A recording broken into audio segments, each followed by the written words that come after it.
The air in our home was often filled with the gentle hum of everyday life. Laughter, shared secrets, the quiet comfort of two lives intertwined. John, my husband, and Sarah, my closest friend. They were the constants, the cornerstones of my small, carefully built world. We'd known each other for years, a tapestry woven with shared memories and unwavering trust. I saw no cracks in the foundation, no shadows lurking in the periphery. Not yet. The betrayal, when it arrived, was not a sudden explosion, but a slow, insidious unraveling that began in the most mundane of moments. It started subtly. Late nights, hushed phone calls, a distant look in John's eyes. Then, a misplaced receipt. A hotel booking, miles from any business trip he'd mentioned. The name on the reservation was Sarah. My Sarah. The realization hit with a cold, clear precision that stole my breath. It wasn't just my husband who had betrayed me. It was my best friend. The two people I trusted most in the world, colluding in a secret that would shatter everything I believed about love, loyalty, and friendship. The moment I confronted them was a blur of accusations and denials, dissolving into their eventual, callous admission. They had been together for months. My husband, my partner for 10 years, and my best friend, my confidant for 15. The sheer scale of the deception was a physical blow. I felt the world tilt on its axis, the ground beneath me giving way. It wasn't just a broken heart, it was a fractured reality. The pain was absolute, primal. It was the deepest cut, inflicted by the two people I had given my entire heart to. For weeks, I existed in a fog. The house felt hollow, echoing with their absence, and with the silence of my own despair. I couldn't eat, couldn't sleep. The simplest tasks felt monumental. Friends called, offering comfort, but their words felt distant, muffled by the ringing in my ears. I was adrift, untethered. The kind of grief that makes you question everything you thought you knew about yourself, about others, about the very fabric of human connection. It was a profound, quiet devastation. One morning, after a particularly restless night, I caught my reflection in the mirror. Sunken eyes, pale skin. A stranger stared back. And in that moment, something shifted. A tiny, almost imperceptible spark ignited in the abyss of my grief. This couldn't be my end. This couldn't be their victory. The raw, searing pain hadn't vanished, but it had carved out a space for something else, a cold, unwavering resolve. I wasn't going to break. I was going to rebuild. And they, in their impulsive rush, had just handed me the blueprint. The immediate aftermath of the betrayal had been a whirlwind of emotion. But as the fog began to lift, a new kind of clarity emerged. I realized that my initial emotional response, though valid, was exactly what they expected. I was the heartbroken victim. I decided then that I would not play that role. My pain was my own, and it would fuel a different kind of strength. I began to shift gears, from reactive sorrow to proactive strategy. My voice might remain calm, but an undercurrent of steel was beginning to form. I began to watch them. Not with venom, but with a detached, almost scientific curiosity. John was always impulsive, driven by immediate gratification. Sarah, manipulative and prone to exaggeration. Their strengths, the charm that had captivated me, were now their greatest weaknesses. They believed they were clever, but their affair was born of selfishness and a lack of foresight. This observation became my first, crucial step. To understand them, truly understand the architecture of their flaws, was to understand how their own actions would inevitably undo them. My first tactical move was complete disengagement. No desperate calls, no angry texts. Just silence. A chilling, absolute silence that spoke volumes. This was not born of weakness, but of strength. It denied them the satisfaction of my suffering, the drama they likely expected. Instead, I focused on what I could control, my finances, my legal standing, and my own emotional recovery. I met with a lawyer, a financial advisor. I started therapy. Each step was deliberate, building a new foundation, brick by quiet brick. The divorce proceedings were clinical. I presented a calm, composed front. John, perhaps rattled by my unexpected stoicism, was easily swayed. He wanted a quick exit, to move on with Sarah, to shed the past. I didn't fight over trivialities. I focused on key assets, ensuring my long-term financial stability without appearing punitive. He saw my compliance as weakness, as capitulation. He failed to see it as strategy. A quiet acquiescence to the immediate, in service of a much larger, unseen goal. After the divorce, I sold our house. It held too many memories, too many ghosts. I moved into a smaller, but meticulously chosen apartment. A fresh start, yes, but also a strategic repositioning. I simplified my life, shed unnecessary baggage. Meanwhile, John and Sarah, in their blissful ignorance, were celebrating. They were moving into a grander apartment, taking lavish trips. Their impulsivity was on full display, a beacon signaling their self-absorption. They were building their new life on a faulty foundation, and I was merely watching the construction. Patience became my greatest weapon. I understood that true impact doesn't come from immediate retaliation, but from carefully orchestrated consequences. I didn't want to burn their house down, I wanted to watch it crumble from within. This required time. Time to let their own natures run their course. Time for their impulsive decisions to ripen into inevitable problems. 2 years. That was the window I gave myself. 2 years to watch, to plan, to wait. Each day was a quiet testament to my resolve. John and Sarah, now unburdened by marital responsibility, dove headfirst into a lifestyle they couldn't truly afford. Lavish dinners, designer clothes, an endless stream of expensive getaways. Sarah encouraged his every whim, fueled by her own desire for opulence. I had access to some of John's old financial habits. I knew his spending patterns, his susceptibility to Sarah's influence. They were digging a hole, not realizing how quickly the soil would give way beneath them. It was predictable, almost tragically so. Then came the big idea. A risky business venture, something John had always dreamed of but never had the discipline to execute. Sarah, ever the enabler, pushed him into it, seeing only the potential for glamour and quick riches. I knew John's business acumen was limited, and his decision-making easily swayed by emotion. This was an opportunity. Not one I would interfere with directly, but one I could certainly ensure wouldn't be supported by certain, crucial safety nets. I had cultivated relationships. Now, it was time to quietly leverage them. During my marriage, I had diligently built a network of connections through John's industry. Professionals, investors, even some minor creditors. I had been the supportive wife, quietly facilitating introductions, remembering details, building rapport. Now, these connections became invaluable. Not for slander, not for direct sabotage, but for quiet conversations, for subtle questions, for simply ensuring that accurate, rather than embellished, information circulated about John's new venture. Information that revealed the truth about its shaky foundation and his unreliable history. I never uttered a single malicious word. My influence was entirely indirect. A carefully phrased question to an old contact. A casual mention of John's past impulsive business ideas to another. Enough to plant a seed of doubt, to encourage further due diligence. Sarah's past professional reputation was also complicated.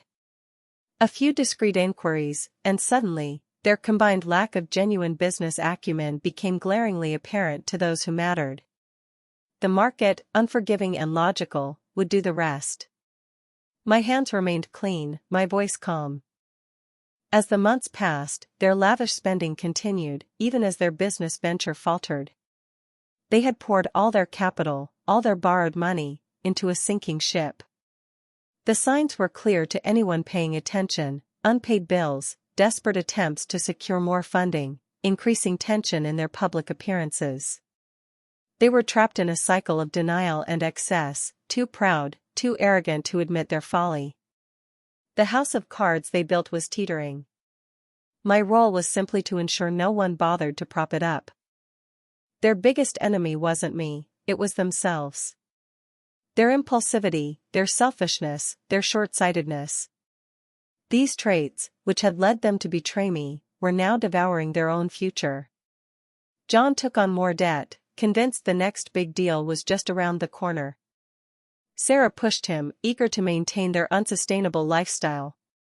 They were accelerating their own downfall, meticulously crafting the circumstances of their ruin. It was a poetic justice, slow and agonizing, entirely self-inflicted. Eventually, the market delivered its verdict. John's venture failed spectacularly. Not because of my direct action, but because it was fundamentally flawed, poorly managed, and undercapitalized. Investors pulled out, creditors demanded payment. The whispers I had subtly fostered had morphed into concrete evidence of their incompetence. They were exposed, not just financially, but in their professional reputations. The fallout was swift and brutal. They lost everything they had invested, and more. The collapse was comprehensive. Their grand apartment, their luxury cars, their designer wardrobes, all liquidated to cover burgeoning debts. They were forced to sell everything, not just their assets, but their perceived success, their image. The financial ruin was stark, a direct consequence of their hubris and poor judgment. They were stripped bare, left with nothing but the choices they had made and the damage they had inflicted. The very wealth they craved had become their undoing. Financial ruin was just one layer. Their social circle, once vibrant, began to dissipate. The friends they had accumulated during their period of perceived success vanished. No one wanted to be associated with a failed venture, or with people whose character flaws had become so glaringly apparent. Sarah's manipulative tendencies, once tolerated, were now seen for what they were. John's impulsivity, no longer charming, was just reckless. Their superficial connections dissolved, leaving them isolated. Without the veneer of wealth and success, the cracks in their own relationship began to show. The impulsivity that had drawn them together now drove them apart. John blamed Sarah for pushing him into the failed venture. Sarah blamed John for his incompetence and lack of financial sense. The passion built on stolen moments and superficial attraction couldn't withstand the harsh reality of their shared ruin. The very foundation of their illicit bond was rotten, and now it was crumbling. Ultimately, they lost each other too. The very bond forged in betrayal, built on a lie, could not survive the truth of their own failures. Sarah left, seeking new avenues for her ambition, leaving John to face the full weight of his collapse alone. He, who had once been so eager to discard me for her, was now discarded himself. It was a fitting, almost poetic, end to their reckless romance. The double betrayal had boomeranged, leaving them both isolated and broken, exactly where their actions deserved to place them. While their world imploded, mine had steadily rebuilt. The initial quiet devastation had given way to quiet strength, then to a profound sense of peace. I had invested in myself, career growth, new hobbies, genuine connections with people who valued integrity. The process wasn't easy, but each step was a conscious choice towards healing, towards growth. I emerged from the ashes not bitter, but refined. Not a victim, but a survivor who had mastered the long game. My calm voice now carried true, unshakable power. The passage of 2 years had been pivotal. It was enough time for their initial euphoria to fade, for their true natures to reassert themselves, and for the consequences of their choices to fully mature. And it was enough time for me to heal, to strategize, and to position myself for a future free from their shadow. Time. It is the most impartial judge, the most relentless force. And in this story, time was unequivocally on my side, slowly but surely revealing the truth.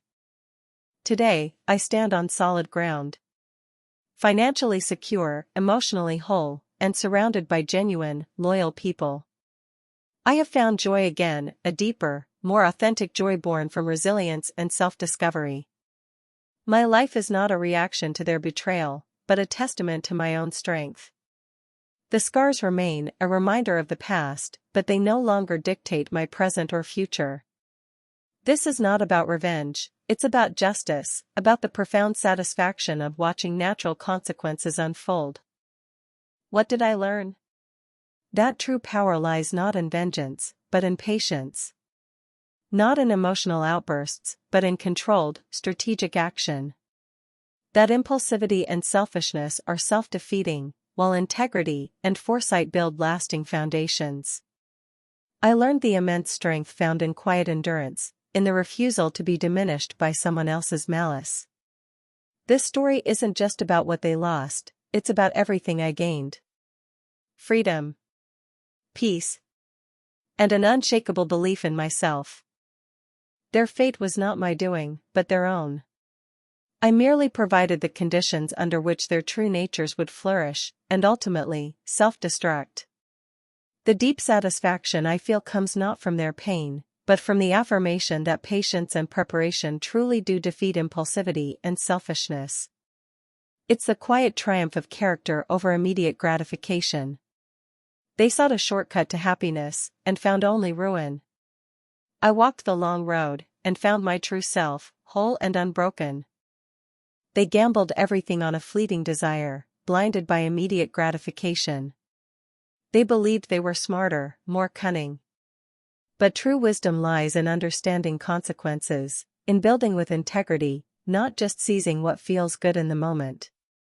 The price of their impulsivity was steep, their careers, their reputations, their financial stability, and ultimately, their own relationship. A heavy toll paid, not by my hand, but by the relentless logic of cause and effect. A lesson etched in their very ruin. For a long time, their story threatened to define me. The betrayed wife, the abandoned friend. But I actively reclaimed my narrative. I became the woman who rebuilt, who strategized, who found strength in silence. My story is not about what they did to me, but about what I did for myself. It's a testament to resilience, to the quiet power that emerges when one refuses to be a victim, and instead, chooses to be the author of their own destiny. This is my truth. It's important to emphasize, I did not seek revenge in the conventional sense. There was no confrontation, no dramatic exposé. My actions were purely defensive, protective of my own future, and subtly influential in ensuring transparency in their affairs. Their downfall was a consequence of their own character, their own choices. The satisfaction I derive is not from actively causing their pain, but from witnessing the universe correct a profound imbalance. It's the quiet triumph of natural justice. Their greatest mistake was underestimating me. They saw my initial devastation and assumed weakness. They never considered that the quietest waters can run the deepest, and that stillness often precedes the most calculated movements. My foresight, my ability to anticipate their behaviors, became my advantage. While they lived in the present moment of their illicit joy, I was building a future, not just for myself, but one that subtly held the consequences of their actions in waiting. Foresight truly is power. The true cost of their betrayal was not just my pain, but their own integrity, their reputation, their future. They gained a fleeting moment of stolen happiness, but lost everything of lasting value. My story is a stark reminder that actions have consequences, and that the path of integrity, though sometimes arduous, ultimately leads to a richer, more enduring reward. They learned this lesson the hard way. I learned it through the crucible of fire, emerging stronger, wiser, and profoundly at peace. I am often asked if I still feel anger. The answer is no. Anger is a corrosive emotion, one I chose not to carry. What remains is a quiet understanding, a profound sense of self-respect. I rose above the desire for petty vengeance, choosing instead the path of strategic reclamation. And in doing so, I didn't just survive, I thrived. My journey is a testament to the human spirit's capacity for resilience, for turning profound devastation into a source of unexpected, enduring power. This is a story not of revenge, but of restoration. Not of bitterness, but of growth. The quiet devastation I felt 2 years ago has been replaced by a quiet victory. A victory of patience over impulsivity, of character over deceit, of lasting peace over fleeting pleasure. For anyone who has faced betrayal, know that your strength is not measured in your tears, but in your resolve. The long game, played with clarity and quiet power, can truly be the most satisfying of all. And sometimes, the best justice is simply watching them lose everything, all on their own.